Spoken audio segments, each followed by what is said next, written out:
Start చేయొచ్చమ్మా.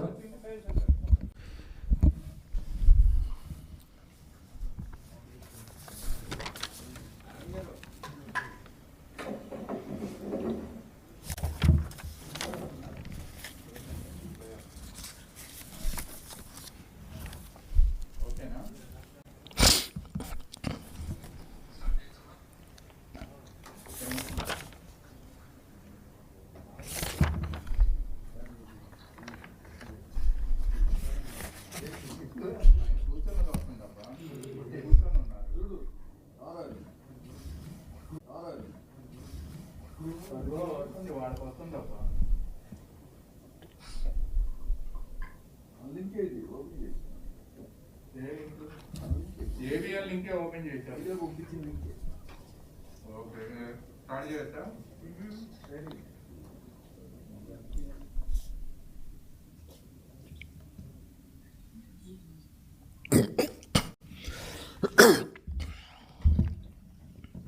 ఓకేనా? అందరికీ నమస్కారం.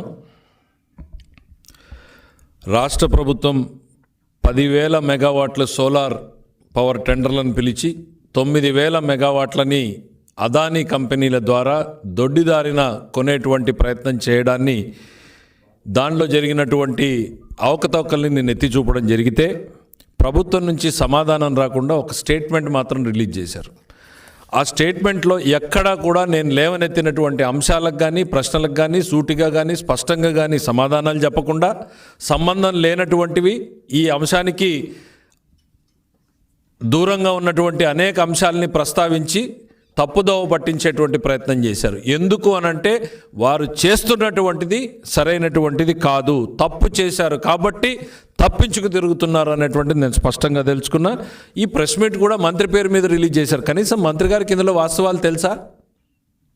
ఇవాళ నేను అడుగుతున్నా, బాలినేని శ్రీనివాసరెడ్డి గారికి ఇందులో వాస్తవాలు తెలుసా? నేను అడిగిన ప్రశ్న సింపుల్, స్ట్రైట్ ఫార్వర్డ్. ఈ రాష్ట్ర ప్రభుత్వం ముందు టెండర్లు పిలిచింది, ఆ టెండర్లు అదానీ కట్టబెట్టబడ్డాయి. దాని మీద ఆరోపణలు వస్తే కోర్టుకు పోతే కోర్టు కొట్టేసింది.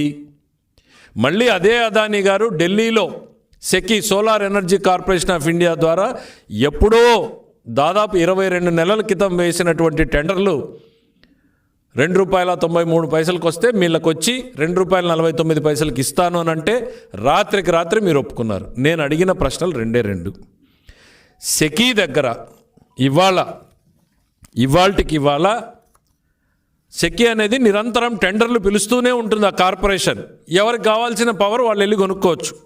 Solar energy corporation of India పిలిచినటువంటి టెండర్లలో దాదాపు 30-40 టెండర్లని మనం పరిశీలించుకోవచ్చు. ఒక 10 టెండర్లు క్లియర్గా మన కళ్ళ ముందు ఇప్పుడు కనపడుతున్నాయి. ఏంటి అని అంటే ₹1.99, ₹2, ₹2.01, ₹2.41, ₹2.29, ఇట్లా రకరకాల బిడ్లు ఉన్నాయి. నేను ఇవేవి కూడా నేను చెప్పే ఫిగర్లు కాదు. సెకీ దగ్గరికి వెళ్ళి ఎన్ని బిడ్లు ఉన్నాయి అనేటువంటి చూసుకుంటే చాలా క్లియర్గా కనపడతాయి. ₹1.99 కరెంటు ఒక యూనిట్ దొరుకుతుంటే ₹2.49 కొనాలి అని ఏ రకమైన నిర్ణయంతో, ఏ రకమైన ఆధారాలతో మీరు నిర్ణయం తీసుకున్నారు? నంబర్ 1. నెంబర్ 2, ఇది సెకీ డిస్కవర్డ్ ప్రైజ్ అని చెప్పి రాశారు. అంటే ఎంత సమాజాన్ని తప్పుదోవ పట్టిస్తున్నారు. What is the discovered price అనేటువంటి మీనింగ్ ఏంటి? టెండర్లో ఏం ధర వస్తే అది, టెండర్లో ఎంత వచ్చింది? ₹2.93 వచ్చింది. మీ దగ్గరకు వచ్చి ₹2.49 ఇస్తున్నాను అని ఆఫర్ ఇచ్చాడు. ఏంటి? దీపావళి డిస్కౌంట్ సేలో, ఆషాఢం డిస్కౌంట్ సేల్ ఇచ్చినట్టు మీకు ఇచ్చాడు. ఎట్లా? కళ్ళ ముందు కనపడుతుంది. పక్కనోడు ₹2 అమ్మే సరుకుని ₹2.90 వేసి ₹2.49 మీకు డిస్కౌంట్ ఇస్తానంటే అబ్బా డిస్కౌంట్ వచ్చిందని మాకు చెప్తున్నారు. చెవులో పూలు పెట్టుకున్నారా వినటానికి? It's very clear. ₹2 టెండర్ని వదిలేసి మీరు ₹2.49 పోయే ప్రయత్నం చేస్తున్నారు. అది $2.49 కూడా కాదు. అది $2.49 కూడా కాదు. అవునా కాదా అని నేను సవాల్ చేశా. ₹2.49 మీరు చెప్పారు. కొంచెంసేపు అన్ని పక్కన పెడదాం. అది ₹2.49 కాదు, ఇంకా ఎక్కువ 3.5 నుంచి 4 రూపాయలు పడుతుంది. కాదా అవునా సమాధానం చెప్పమంటే అది చెప్పకుండా ఏపీఆర్సీ ఇంకోటి అనేటువంటి మాటలు తెచ్చారు. ఎస్, ఇది ఖచ్చితంగా ₹2.49 కాదు. దీంట్లో అనేక ధరల్ని దొడ్డిదారిన చేర్చారు. ఇవన్నీ కలిపితే నేను ఇవాళ ఖచ్చితంగా చెప్తున్నా 3.5 నుంచి 4.5 రూపాయలు పడుతుంది. ఇది ప్రజల్ని మోసం చేయటమే. కాదు అని అంటే నేను చర్చకు సిద్ధంగా ఉన్నా. ఎక్కడికైనా ఎవరి దగ్గరకైనా నేను చర్చకు రావడానికి సిద్ధంగా ఉన్నా. రెండవది, మీరు ఇంకా మా దాంట్లో విచిత్రంగా చెప్తున్నారేంటి, ఈ రాష్ట్రంలో పెట్టడం కన్నా బయట రాష్ట్రాల నుంచి పవర్ కొంటే చవక. అదేదో పవర్ నార్త్ టు సౌత్ వస్తుందంట. నీరు పల్ల మెరుగు అన్నట్టుగా ఇదేమన్నా పవర్కి కూడా ఒక కనెక్టివిటీ ఉందండి. శ్రీశైలం లోతుల్లో నుంచి పవర్ జనరేట్ అయితే శ్రీశైలం కొండలకు ఎక్కుతుంది, హిమాలయాలకు ఎక్కుతుంది పవరు. విచిత్రమైన మాటలు, చిత్రమైనటువంటివి చెప్తే అమాయకులు ఎవరు నమ్మడానికి సిద్ధంగా లేరు. ఇవాళ నేను క్లియర్గా చెప్తున్నా. మీరేం చెప్తున్నారు, ఆంధ్రప్రదేశ్లో కొనటం కన్నా రాజస్థాన్లో ప్లాంట్ పెట్టి ఇక్కడ కొంటే చౌక అని. ఎట్లా ఏ రకంగా చెప్తున్నారా మీరు? ప్రజలు ఇంత అమాయకులు అనుకుంటున్నారా? ఎందుకు అనంటే కేంద్ర ప్రభుత్వం ISTS ఛార్జెస్ అంటే ఇంటర్ స్టేట్ ట్రాన్స్మిషన్ ఛార్జెస్ మీద మాకు వెసులుబాటు కల్పించింది కాబట్టి చౌక అని. ఎప్పటిదాకా ఇచ్చారండి ఇంటర్ స్టేట్ సర్వీస్ ఛార్జెస్? మార్చి 22 వరకు. నేను గవర్నమెంట్ గెజెట్ చూపిస్తున్నా. గవర్నమెంట్ గెజెట్ కాపీని ప్లస్ వాళ్ళు ఇచ్చినటువంటి ఆర్డర్స్ని, భారత ప్రభుత్వ ఇచ్చినటువంటి గెజెట్, దీంట్లో క్లియర్గా ఎప్పటిదాకా ఇచ్చారు అని అంటే 8th నవంబర్న దానికి ఎక్స్టెన్షన్ ఇచ్చారు. Has extended the waiver date from 31st March 2022 to December 22. December 22 లోపల ప్రారంభమయ్యేటువంటి వాటికి మాత్రమే ఈ వెసులుబాటు అని. మీరు అదే స్టేట్మెంట్లో కాంట్రడిక్షన్ ఏమి ఇచ్చారు? 2024లో ఈ పవర్ కొంటున్నాము అన్నారు. అంటే మీకు ఇది అప్లై కాదు. అప్లై కానప్పుడు మీరు పే చేయాల్సింది ఎంత? ₹50 యూనిట్కి అదనంగా చెల్లించాలి. రైట్. ఇంకో ఫ్యాక్టరు, ఇది చాలా టెక్నికల్ సబ్జెక్టు, దయచేసి నేను కొంచెం టైం తీసుకుంటున్నా. ఈ ISTS ఛార్జెస్ కూడా ఉచితం అని చెప్పి మీరు చెప్తున్నారు. ఇది ఉచితం కాదు. దీన్ని మరో రూపంలో రాష్ట్రాలు భరించాల్సి వస్తుంది. సోషలైజేషన్ పేరుతో హోస్ట్ స్టేటు, రిసీవింగ్ స్టేటు ఏదైతే ఉందో ఈ రెండు పే చేస్తున్నారు. రిసీవింగ్ స్టేట్ మనమైతే దాదాపు 80% ఖర్చు మనం పెట్టాల్సిందే. అంటే యూనిట్కి రూపాయి సోషలైజేషన్ పేరుతో మనం చెల్లించాల్సిన పరిస్థితి ఉంది. ISTS ఇంక్రిమెంటల్ ఛార్జెస్ కావచ్చు, లేకపోతే లాసెస్ రూపంలో కావచ్చు, సోషలైజేషన్ పేరుతో కావచ్చు, రూపాయి చెల్లించాల్సినటువంటిది ఉంది. ఏ రకంగా ఉచితం అవుతుంది? అరే ఇన్ని కథలు ఎందుకయ్యా? మీరు టెండర్ పిలిచారు సంవత్సరం కిందట. ఈ రాష్ట్రంలో ఏమని చెప్పారు? మీ జ్యుడిషియల్ ప్రివ్యూ దగ్గరికి వెళ్ళి ఇవన్నీ మీ చెప్పిన డాక్యుమెంట్లు, నేనేవి కొత్త చెప్పడంలా. దాంట్లో ఏమని చెప్పారు మీరు? The government of AP has proposed, after considering all pros and cons from the ground studies, and that the solar plants established in other states functioning decided from its viability by establishing a solar plants by developing solar parks in different locations. దేశం మొత్తం చూసిన తర్వాత solar parks develop చేయాలి అని మేము నిర్ణయం తీసుకున్న తర్వాత మీరు మీ దగ్గర ఆ సౌకర్యాలు ఉన్నాయా లేవా అనడానికి ఎవరో ఒకరు అబ్జెక్షన్ లేవనెత్తితే మీరు రిప్లై ఇచ్చారు. ఏమని ఇచ్చారు? చాలా దగ్గరలు ఇచ్చారు. నేను ఒక్క పాయింట్ చెప్తున్నాను అంతే. The evacuation for the proposed 6,050 megawatts of solar power projects is planned by using the existing margins in the transmission system with only augmentation of existing transmission system and without any major investment for the new transmission system. 6,000 మెగావాట్లని ఇమీడియట్గా తీసుకోవడానికి ఏ రకమైనటువంటి అదనపు పెట్టుబడి లేకోకుండా ఈ రాష్ట్రంలో లైన్లు సంసిద్ధంగా ఉన్నాయి.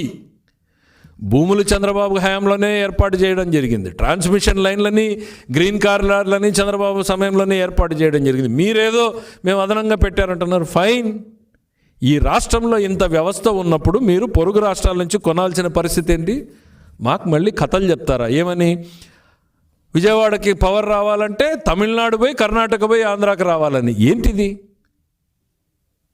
అంటే మంత్రి గారు తెలిసి మాట్లాడుతున్నారా, లేక ఈ అధికారులు చెప్పిన మాటల్ని మాట్లాడిస్తున్నారా?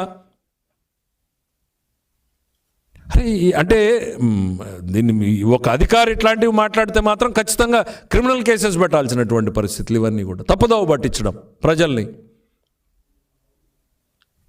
సో డెఫినెట్లీ దీంట్లో చాలా ఇదొకటి అద్భుతమైన లైన్లు ఉన్నాయన్నారు, మనం వేయాల్సిన పనే లేదన్నారు, అయిపోయింది. రెండవది ISTS ఉందా? లేదు, December 22 వరకే ఉంది. ఒకవేళ ఉంది అనుకున్న సోషలైజేషన్ ఛార్జెస్తో ₹1 పడుతుంది. ప్లస్ ఈయన ఇంపోర్ట్ చేసుకున్నాడంటే కస్టమ్స్ డ్యూటీ పాస్ ఓవర్ పేరు మీద మళ్ళీ పడుతున్నాయి. ఇవన్నీ కలిపితే 3.5 నుంచి 4.5 రూపాయలు ఖచ్చితంగా పడుతుంది. అదే ఈ రాష్ట్రంలో పెడితే అదే ₹2కే పవర్ వస్తుందో, ₹2.10 వస్తుందో. ఈ రాష్ట్రంలో మన పిల్లలకు ఉద్యోగాలు వస్తాయి. మన పిల్లలు 10 మంది అన్న దాని మీద బతుకుతారు. ఆ GST మన రాష్ట్రానికి వస్తుంది. ఈరోజు మీరు ఇచ్చేటువంటి GST గుజరాత్కు పోతుంది, ఉద్యోగాలు రాజస్థాన్కి పోతున్నాయి. రెండవది, మీరు గతంలో పిలిచిన టెండర్ మోడల్ ఏంది? బూ మోడల్. బూ అంటే boot, build, own, operate and transfer. అంటే 25-30 సంవత్సరాల పాటు నువ్వు నడిపి మళ్ళీ ప్రభుత్వానికి హ్యాండ్ ఓవర్ చేసే మోడల్ గతంలో పిలిచారు. దాని ప్రకారం ₹2.49 వచ్చింది. మళ్ళీ ఇవాళ అదాని వాళ్ళు ఇస్తున్నది ఎంత? మీరు అనుకున్నట్టు ₹2.49 మీకేదో ఆషాఢం ధమాకా సేల్ ఆఫర్ చేసినారంటే అది బూట్ మోడల్ కాదే. బూ, బిల్డ్, ఓన్ అండ్ ఆపరేట్ అంటే వాడిదే, అది జీవితకాలం. డబ్బులు మనం కట్టాలి, వాడి సొంతం.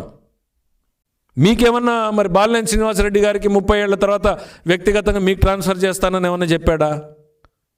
మాకు అగ్రిమెంట్లో అయితే అది బూ మోడల్ కనపడుతుంది. లేక 30 ఏళ్ల తర్వాత మీకు ఎవరికన్నా ట్రాన్స్ఫర్ చేస్తానన్నాడా? మాకు స్పష్టంగా అర్థమైంది ఏంటంటే గతంలో రాష్ట్ర ప్రభుత్వం పిలిచింది బూట్ మోడలు, ఇది లూట్ మోడల్.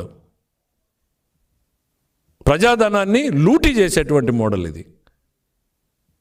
ఇప్పటికైనా వాస్తవాలు చెప్పమంటారు. నేను ఎవరు మాట్లాడిన అధికారుల్ని దయచేసి మరీ ప్రజల్ని మోసం చేసేటట్టు అమాయకులుగా అన్నట్టుగానే మాట్లాడొద్దండి. కాలం ఇట్లే ఉండదు. మనం అందరం కూడా రాజ్యాంగానికి, చట్టానికి లోబడి ఉండాలి. వీళ్ళకి ఖచ్చితంగా భవిష్యత్తులో వీళ్ళందరూ కూడా సమాధానాలు చెప్పేటువంటి పరిస్థితులు ఉంటాయి. అవసరమైతే కోర్టులను కూడా తిరగాల్సినటువంటి పరిస్థితులు ఉంటాయి ఇట్లాంటి నిర్ణయాలు తీసుకునేకొస్తే. మూడవది అసలు ఈ ప్రాజెక్ట్ 2024లో కొంటామంటున్నారు, 2024లో స్టార్ట్ చేస్తామంటున్నారు. ఈ రోజే పవరు ₹1.99 వస్తే 2024కి నువ్వు కొనేటువంటి పవర్ ఎంత ఉంటుందంటే ఇప్పటికి స్టడీస్ ప్రకారము ₹1.26 పవర్ దొరుకుతుంది అని. 2024కి నువ్వు కొనే టైంకి అగ్రిమెంట్ చేస్తే ₹1.26. అరే ₹1.26 దొరికేటువంటి పవర్ని నువ్వు ₹2.49 ప్లస్ అదనంగా కలిపి 3.5 నుంచి 4.5 రూపాయలు ఎవరినెత్తిన భారం వేస్తున్నావు? మానెత్తిన కాదా? ఈ రాష్ట్రంలో ట్రూ అప్ ఛార్జీల పేరుతో కట్టినటువంటి ప్రజలు కాదా? ఇదేదో రాష్ట్ర ప్రభుత్వం చేస్తుంది లేని మనం ఇంట్లో పడుకునే పరిస్థితి కాదు. ప్రజలను కూడా కోరుతున్నాం, మనం జేబులో నుంచి కడుతున్నాం. కరెంటు పేర్లు ట్రూ అప్ ఛార్జీల పేరుతోనో ఇంకో పేరుతోనో మనల నుంచి విసులు చేస్తున్నాం. అరే నేను నిన్న పంజాబ్ తగ్గించింది ₹3 తగ్గించింది. సామాన్యుడికి ₹1.19 పవర్ ఇస్తే పెద్దోడికి ₹3 ఇచ్చేసింది. 98% మంది ప్రజలకి, ఒకరిద్దరికి కాదు. కాబట్టి ఇది ఎటువంటి పరిస్థితుల్లోనూ ఆమోదయోగ్యం కాదు. ఖచ్చితంగా ఇది రాష్ట్రాన్ని మోసం చేయడమే. ఇది బూట్ మోడల్ కాదు, లూట్ మోడల్ అనేటువంటిది నేను చెప్తున్నా. మెయిన్ ఎందుకు అదానీల మీద మీకు ఇంత ప్రేమ? టాటాల మీద మీకు కోపం ఎందుకు? ప్రజల మీద ప్రేమ చూపండి. ఎవడు ధర తక్కువ ఇస్తే వాళ్ళకి ఇవ్వండి. ఈ టాటాలు వద్దు, అదానీలే ముద్దు అనేటువంటి కాన్సెప్ట్ ఎందుకు? వాళ్ళకి ఇవ్వాలి అనేటువంటి ఉద్దేశంతోనే టైలర్ మేడ్ టెండర్లు ఎందుకు? ఈ రాష్ట్రంలో మీరే టెండర్లు పిలిచారు, మీరే జ్యుడిషియల్ ప్రివ్యూలో ఖచ్చితంగా బ్రహ్మాండంగా ఇన్ఫ్రాస్ట్రక్చర్ ఉందని చెప్పారు. టెండర్లు వచ్చినాయి. ₹2.49 ఇదే అదాని వేసి మీకే హ్యాండ్ ఓవర్ చేసిపోతానన్నాడు. కోర్టుకు పోతే కొట్టేసింది. మళ్ళీ అదానికి ఇవ్వడానికి ఇంకో రూట్లో తెచ్చారు. అరే ఈ నిమిషం ఓకే, నువ్వు టెండర్ పిలిచొద్దు, సెకీతో రెడీగా ఉన్నాయి ఆఫర్లు. రెడీగా ₹99 ఉన్నాయి. ఎవరైనా వెబ్సైట్లోకి వెళ్ళి చూసుకోవచ్చు. లేదు కంపెనీల పేర్లు వేసిన కంపెనీల పేర్లతో ఇమ్మంటే ఇస్తా. కొనుక్కో ₹99. ఇంకోటి, సోలార్ పవర్ ప్లాంట్ పెట్టడానికి గవర్నమెంట్ ఆఫ్ ఇండియా ఎన్ని రోజులు టైం ఇచ్చింది? స్టార్టింగ్ నుంచి COD అంటే ఆపరేషన్స్లోకి రావడానికి డేట్కి 18 నెలలే. మనలాగా సోలార్ పార్క్లో పెడితే 15 నెలలే. 2024 వరకు ఎందుకయ్యా? అంటే తప్పుల మీద తప్పులు చేస్తున్నారు. ఇప్పటికైనా సరిదిద్దుకోండి. సమర్థించుకునేటువంటి ప్రయత్నం చేస్తే కోర్టులకై తిరగాల్సినటువంటి పరిస్థితులు ఉంటాయనేటువంటి స్పష్టంగా చెప్తున్నా. ఇక్కడ నేను మాట్లాడినవన్నీ కూడా ఆర్డర్స్. నిన్న వీళ్ళు ఏదో చెప్పారు, ఏంది మేము గ్రీన్ ఎనర్జీ మేము సపరేట్ డిస్కామ్ పెడుతున్నామని. ఎందుకు పెడుతున్నారు? ఇదిగో ఉన్న గ్రీన్ ఎనర్జీ కార్పొరేషన్నే ఆ సెంట్రల్ గవర్నమెంట్ నుంచి డబ్బులు రావని చెప్పి మార్చారు. ఖచ్చితంగా వీళ్ళు చెప్పినటువంటి టారిఫ్ ఏదైతే ఉందో ₹2.49, దీనికి GST రివిజన్ యాడ్ అవుతుంది. Tariff impact due to customs passing over అవుతుంది. ఈ సోషలైజేషన్ ISTS ఛార్జెస్ అయితే ఇంక్రిమెంటల్ ISTS ఛార్జెస్ పెరుగుతాయి. మరి ఇవన్నీ కాకోకుండా ఇంకా చాలా లిస్ట్ ఉంది. ఇప్పటికైనా నేనంటే ఏదో అన్ఫార్చునేట్లీ మాకు కొంత తెలుసని చెప్పడానికి ప్రయత్నం చేస్తున్నాం అధికారులకి. ఇప్పటికైనా నిజాలు ప్రజల ముందు పెట్టండి. ఇది ₹2.49, ₹4.5. ప్రజలను ఎత్తిన భారాన్ని వేస్తే ఖచ్చితంగా చూస్తూ ఊరికే ఉండే ప్రసక్తే లేదు. ఎందుకు అనంటే ఇది ప్రతి పేదవాడు కట్టేటువంటిది, ప్రతి ఇంట్లో నుంచి కట్టేటువంటిది. ఏ 4 డబ్బులుండే పెద్దవాళ్ళు కడితే సరే పోతే పోయిందిలో వాడు డబ్బు ఉన్నాయి కట్టేవాడు కడతాడు అనుకుంటాడు. కాదే, ప్రతి ఒక్కడు చెమటోడ్చి కట్టి ఇప్పటికే ధరలు కట్టలేక చస్తున్నారు. వీరు మళ్ళీ లూట్ మోడల్ తెచ్చి ₹4.5 కొంటారా ₹2 ఉండేటువంటి పవర్ని? 2024 కంటే కరెక్ట్గా ₹1.26 కన్నా అంచనాలు వేస్తుంటే ఇట్లా పోయి కొంటారా? ఇంకా చరిత్రలు చాలా ఉన్నాయి. దయచేసి ఇప్పటికైనా వాస్తవాలని ప్రకటించండి. ఈ లూట్ మోడల్ని ఆపండి. మీకు కావాలంటే మీరు టెండర్ పిలవండి. లేదు సెకీ దగ్గర ఉన్న ₹2 టెండర్ని కొనండి. లేదు ఇంకా తక్కువకి వస్తే సెకీని మళ్ళీ మీరు అడగండి. మళ్ళీ మీకు సెకీ మీద అంత మోజు ఉంటే కొనండి. ఈ అదానీల ముద్దు, టాటాలు వద్దు, ఈ స్కీమ్లు మానేయండి. ప్రజల మీద ప్రేమ, ప్రజల కోసం నిర్ణయాలు తీసుకునేటువంటి ప్రయత్నం చేయండి. Thank you.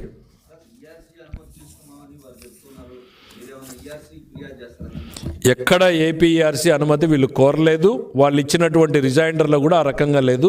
పదాలతోటి విన్యాసం చేశారు. ఆ రకమైనటువంటి భావనని వ్యాపింపజేసే ప్రయత్నం చేశారు. ధర రేపు ERC నిర్ణయిస్తుంది, మా చేతిలో లేదు అన్నట్టుగా చెప్తున్నారు. మరి ₹2.49 ఎందుకు ఒప్పుకుంటున్నారు? మీరు క్యాబినెట్లో ఎందుకు పెట్టారు? సార్ మీరు కరెక్ట్గా చదవండి సార్. APERC నిర్ణయిస్తుంది అన్నట్టుగా రాశారు అక్కడ. APERCకి ఇంతవరకు ప్రపోజల్ పోతే వాళ్ళు చెప్తారు కదా. రెండవది మీరు అడుగుతున్నారు కదా, ఇంకొక స్టేట్మెంట్ మీకు చెప్తున్నా, ఆర్డర్ కాపీ.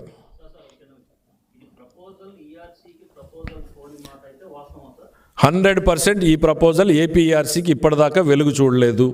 ఎందుకు అనంటే APERC చీకటి ఒప్పందాలు చేసుకోదు. పబ్లిక్ హియరింగ్ పెట్టాలి, పేపర్ నోటిఫికేషన్ ఇవ్వాలి, పబ్లిక్ హియరింగ్ పిలవాలి, చెయ్యాలి. పబ్లిక్ హియరింగ్ లేదు, వెబ్సైట్లో లేదు. రెండవది ఓకే, ఇంకా ఫైనల్గా వాళ్ళు మర్చిపోయారేమో కానీ నేను మర్చిపోలేదు. ఇంకొక ఆర్డర్ ఉంది చెప్తున్నా. APERCకి పోవాల్సిన పరిస్థితులు ఎందుకు వచ్చినాయంటే, ఆంధ్రప్రదేశ్ ఎలక్ట్రిసిటీ రెగ్యులేటరీ కమిషన్ ఒక ఆర్డర్ ఇచ్చింది. ఆ ఆర్డర్లో ఫైనల్ ఆర్డర్, దీని తర్వాత వేరే ఆర్డర్ రాలేదు. లాస్ట్ పారాగ్రాఫ్ మాత్రం మీకు చదివి వినిపిస్తాను. దీన్ని లెటర్ రాస్తూ గవర్నమెంట్కి APERCకి కూడా పెడతాను కాపీ ఈరోజే. బోత్ ది డిస్ట్రిబ్యూషన్ కంపెనీస్, అంటే ఆంధ్రప్రదేశ్ రాష్ట్రంలో ఉన్న 2 distribution companies in the state of Andhra Pradesh are hereby directed not to enter any fresh purchase agreements with any power developer using any source or fuel for power generation without prior information to and permission from the commission until further orders from the commission depending upon any change of circumstances or exigencies of the power sector in the state. The order is corrected and signed on this day of 13th day of December 2017. ఈ order తర్వాత APERC దీన్ని మారుస్తూ కానీ సవరిస్తూ కానీ దీని తర్వాత వచ్చినట్టు దాఖలాలు నాకైతే వెబ్సైట్లో ఎక్కడ దొరకలేదు. So as for as my knowledge goes ఇది స్టాండింగ్ ఆర్డర్ ఫర్ టుడే.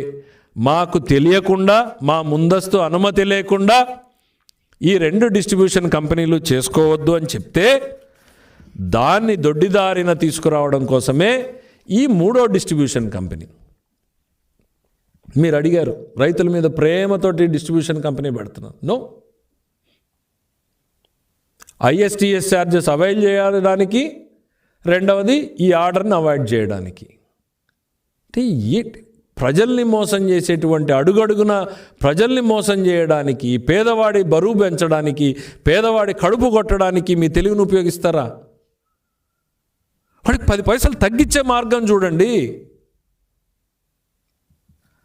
చెమటోడ్చి కష్టపడి సంపాదించినటువంటి దాన్ని దేశంలో అత్యధిక ధనవంతుల జాబితాలో 2వ స్థానంలో ఉన్నటువంటి అంబానీకి అదానీకి దోచిపెట్టడానికా?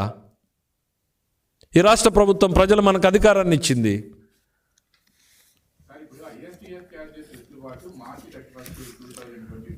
డిసెంబర్ వరకు ఎక్స్టెండ్ చేశారు. చెయ్యకపోతే సార్ ఒక్క నిమిషం చెప్తున్నా. ఇవాళ వీళ్ళు చెప్పేది ఏంటి? చాలా ఉన్నాయి లొసుగులు, టెక్నికల్ డీటెయిల్ చెప్తాను.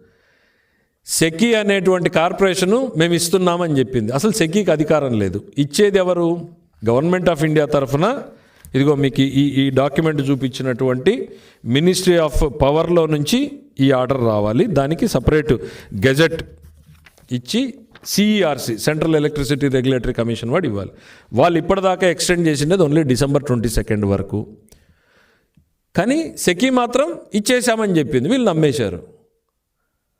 నాది కానిది ఇంకొకరిది అయినది నేను ఇచ్చానని మన మహాభారతంలో చదివినట్టు అసలు సెకీకి సంబంధం లేని వాడు ఇస్తానంటే నువ్వేట నమ్ముతావు? రేపు పొద్దున ఇవ్వలేదు గవర్నమెంట్ ఆఫ్ ఇండియా, ఆ రూపాయినర ఎవరు కట్టాలా? ఇప్పుడున్న చట్టం ప్రకారం పోతే రాష్ట్ర ప్రభుత్వం కట్టాలా. కమాన్, కాదా చెప్పండి? నీకు ఐఎస్టీఎస్ గురించి ఎందుకు? నీ రాష్ట్రంలో గ్రిడ్ ఉందని నువ్వే చెప్పుకున్నావు కదా, జ్యుడిషియల్ కమిటీకి చెప్పావు, టెండర్ పిలిచావు. తప్పుల మీద తప్పులు చేస్తున్నారు. తప్పుల్ని సరిదిద్దుకోండి, కానీ సమర్థించుకుంటే ఖచ్చితంగా ప్రజల తరఫున we're the watch dogs here. అంత ఈజీగా ఉంటుందనేటువంటి ఆశలు, ఆలోచనలు వద్దు. ఈ ఆంధ్రప్రదేశ్ని అదానీ ప్రదేశ్గా మార్చేటువంటి ఆలోచనలు అసలే వద్దు. Thank you.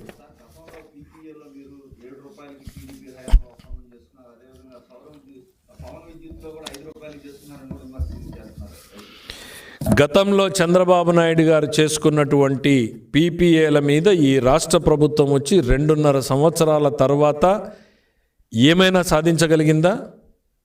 కోర్టులు ఏమన్నా వాటిని తప్పు అన్నాయా?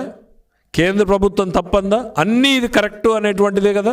కోర్టులో డబ్బులు కట్టమంటే ఎస్, మీకు ఇంకో విషయం చెప్పాలి. చేసుకున్న ఒప్పందాలకే డబ్బులు చెల్లించలేని పరిస్థితుల్లో ఉన్న మీరు అదనంగా ఈ 10,000 మెగావాట్లకు ఎట్లా ఇస్తారు? మీకు ఇంకా చెప్పాలంటే దీంట్లో చాలా జరిగింది. ఈయన ఏం చేశాడు? ఈ రాష్ట్రంలో ఉన్న సోలార్ విండ్ పవర్ని కర్టైల్మెంట్ పేరుతో ఆపేశాడు, ఏదో గ్రిడ్ సెక్యూరిటీ పేరుతో. దానికి ఏదో చాలా తెలివిగా సమాధానం చెప్పారు. నేను అడుగుతున్నాను ఇవాళ ఖచ్చితంగా, మీరు నిన్నటిదాకా గ్రిడ్ సెక్యూరిటీ పేరుతో ఆపారు. ఎప్పుడైతే కేంద్ర ప్రభుత్వం మస్ట్ రన్ అందంటే వాళ్ళకి డబ్బులు కట్టాలి అని, మీ నిర్వాకం వలన ఈ రాష్ట్ర ఖజానా నుంచి 6,000 కోట్ల రూపాయలు ప్రతి ఒక్కడు మళ్ళీ చెల్లించాల్సిన పరిస్థితి. మీరు కుమ్మక్కయ్యారా వీళ్ళ కంపెనీలతోటి? ఇప్పుడు ఆ కంపెనీలు లాభపడతాయి. వాడు ఆ పవర్నేమో బయటకు అమ్ముకుంటాడు, వీళ్ళతో నుంచి డబ్బులు వసూలు చేస్తాడు.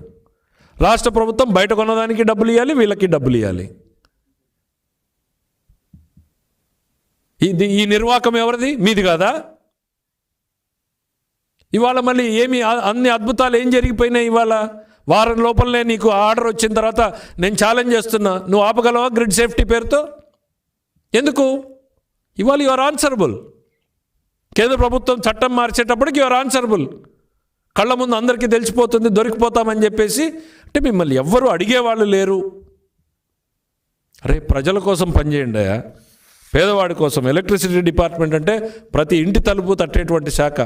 నేను ఒకటే అడుగుతున్నా, ఈ శాఖలో ఉన్న పెద్ద మనుషుల్ని, పెద్ద ఆఫీసర్లని, మీ శాఖలో కింద ఆఫీసర్లు ఎట్లా విలవిల్లాడుతున్నారో ఒక్కసారి ఆలోచించుకోండి. ఈ సంస్థను ఎట్లా కాపాడుకోవాలి మేము? ఈ నిర్ణయాలతో ఈ సంస్థ కుప్పకూలిపోతుంది. ట్రాన్స్కో, డిస్కామ్లు, జెన్కోలు వీళ్ళ నిర్ణయాలతోటి ఈ వ్యవస్థ కుప్పకూలుతోంది అనేటువంటిది విలవిల్లాడుతున్నారు. మీరు వాళ్ళ చేత మళ్ళీ ప్రెస్ మీట్ కూడా పెట్టిస్తారు, అది వేరే సంగతి. That's okay. సంస్థని కాపాడి ఈ ప్రజలకు మేలు జరిగేటువంటి పని చేయమని కోరుతున్నా. మీరు సరిదిద్దుకోకపోతే మీరు చేసేటువంటి ప్రతి చర్యని ఎండగడుతూనే ఉంటాం. Thank you.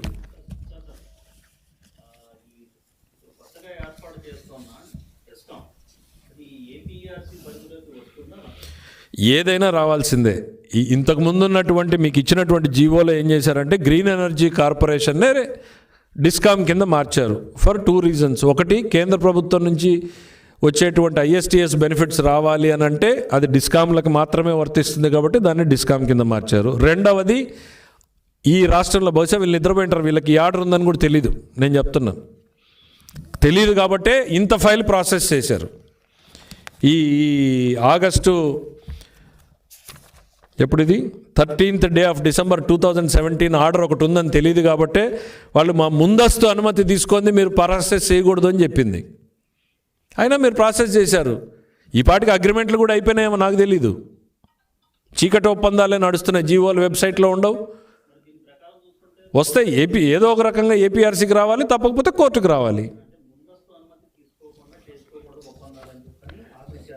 నేను మీకు చదివి వినిపిస్తున్నా క్లియర్గా.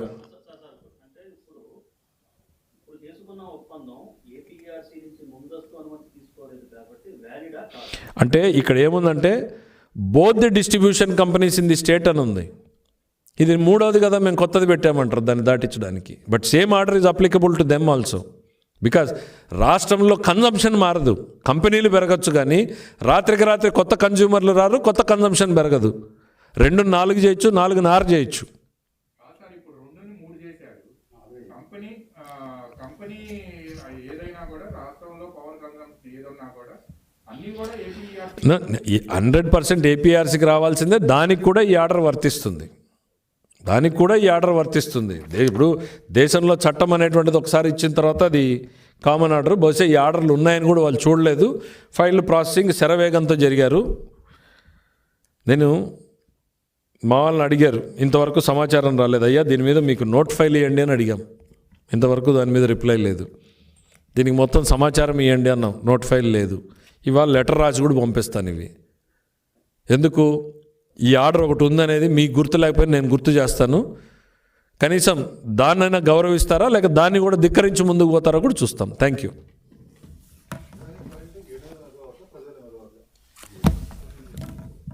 ఆంధ్రప్రదేశ్ ప్రభుత్వం కొనాలి అనుకున్నది 10,000 మెగావాట్లు ఫస్ట్. సో ఆంధ్రప్రదేశ్లో టెండర్ పిలిచినప్పుడు గ్రిడ్ కేపబిలిటీ ఇమీడియట్గా 6,050 మెగావాట్లకు ఉంది కాబట్టి ఫస్ట్ ట్రాన్స్లో కొనేద్దాము, దీనికి ఏం పెట్టుబడులు అక్కర్లేదు, రెడీగా ఉంది మన గ్రిడ్. తరువాత అవసరమయ్యేటువంటి బ్యాలెన్స్ 4,000 మెగావాట్లకి కొద్దిమాటి మొత్తాన్ని ఇన్వెస్ట్ చేస్తే మన గ్రిడ్ వస్తుంది, రెండో ట్రాన్స్లో పిలుద్దామని నిర్ణయం తీసుకొని చేశారు. అదానీల దగ్గర ఇప్పుడు కొంటున్నది 9,000 మెగావాట్లు. ₹2 దొరికేదాన్ని 4.5 రూపాయలకు కొంటున్నారు. ఇది లూట్ మోడలే, బూట్ మోడల్ కాదు. Thank you.